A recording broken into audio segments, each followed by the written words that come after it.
আসসালামু আলাইকুম। Welcome to মুরসালিন সিআই উইথ মুরসালিন আহমেদ। তোমরা কেমন আছো সবাই? আশা করি অনেক ভালো আছো। মুরসালিন সিআইয়ের আজকের আয়োজনে তোমাদেরকে অভিনন্দন। আজকে আমি ট্রান্সফরমেশন অফ সেন্টেন্সের ব্যতিক্রম ধর্মী কয়েকটি রুল নিয়ে তোমাদের জন্য হাজির হয়েছি। তাহলে চলো আমরা আমাদের ক্লাসটি শুরু করি।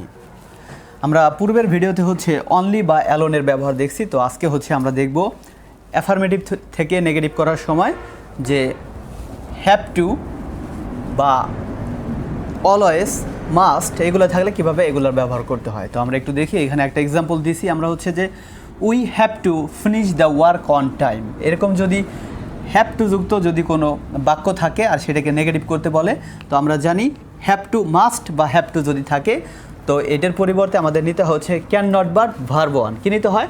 Can not but verb one. এর আরেকটা রুল আছে ক্যান নট হেল্প প্লাস ভার্বের সাথে আইএনজি। তো আমরা যে কোনো একটা নিলেই হবে। তো আমরা এই মাস্ট হ্যাভ টুর পরিবর্তে বা মাস্টের পরিবর্তে নিতে পারি যে উই, মাস্টের পরিবর্তে বা হ্যাভ টু এর পরিবর্তে আমরা নিব কি? Can not but. We can not but, can not but, we can not but. এরপর ভার্ব ওয়ান, এখানে ভার্ব ফিনিশ। তো ফিনিশ এটা আমরা নিব FINISH, ফিনিশ। ঠিক আছে, তারপর বাকি অংশটুকু সব উঠাই ফেলাবো। The work on time. ঠিক আছে, আচ্ছা তারপরেরটা আমরা একটু দেখি। এখানে লেখা আছে we must respect our parents. আমরা একটু আগেই বলছি যে মাস্ট যদি থাকে বা হ্যাভ টু যদি থাকে, তাহলে আমাদের নিতে can not but verb one. তাহলে আমরা এখানে কী নিব? সাবজেক্ট যেটা আছে উঠাবো। তাহলে আমরা কি করব? এখানে সাবজেক্ট যেটা আছে সেটা উঠাবো, উই। এরপরে মাস্টের পরিবর্তে আমরা নেব ক্যান নট বাট। এরপরে ভার্ব ওয়ান, ভার্ব রেসপেক্ট। তো রেসপেক্ট নিলাম, respect our parents. Okay, parents, PARENTS, parents. এরপর একটা আমরা একটু দেখি যে হ্যাড টু আছে। কি আছে? Had to. এই দেখো একটা জিনিস, এখানে হ্যাভ টু থেকেই হ্যাড টু এর জন্ম। তো আমরা জানি হ্যাভ টু যদি থাকে তাহলে নিতে হয় আমাদের ক্যান নট বাট ভার্ব ওয়ানের পরে। কিন্তু যদি হ্যাড টু থাকে তাহলে আমাদের এই ক্যানের পরিবর্তে জাস্ট ওইখানে কুড নিব। কি নিব? কুড। তো আমরা এখানে কী নেব? হি কুড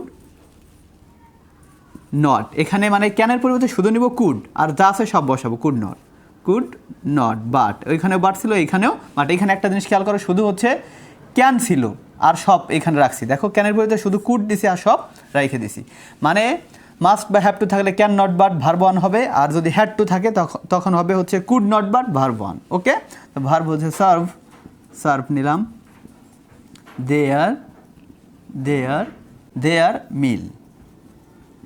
ওকে, তারপরটা আমরা একটু দেখি আরেকটা রুল এখানে যে হি ইজ অলওয়েজ লেট। আমরা জানি অলওয়েজ যুক্ত বাক্য যদি থাকে আমরা অলওয়েজের পরিবর্তে নেভার নিতে হয়। কি নিতে হয়? নেভার। তাহলে হি ইজ নেভার নিছি, অলওয়েজের পরিবর্তে কি নিছি? নেভার। এরপরে অলওয়েজের পরে যে অ্যাফার্মেটিভ শব্দটা থাকে এটাকে চেঞ্জ করে বিপরীত শব্দ বসাইতে হয়। তাই লেটের বিপরীত শব্দ কি? আমরা জানি পাংচুয়াল। তো পাংচুয়াল হবে PUNCTUAL, পাংচুয়াল। তো আশা করি আমরা সবাই বুঝতে পারছি। আমাদের আজকের ক্লাসটি এই পর্যন্তই। যদি ক্লাসটি ভালো লেগে থাকে তাহলে সাবস্ক্রাইব করে আমাদের সঙ্গেই থাকুন। আসসালামু আলাইকুম।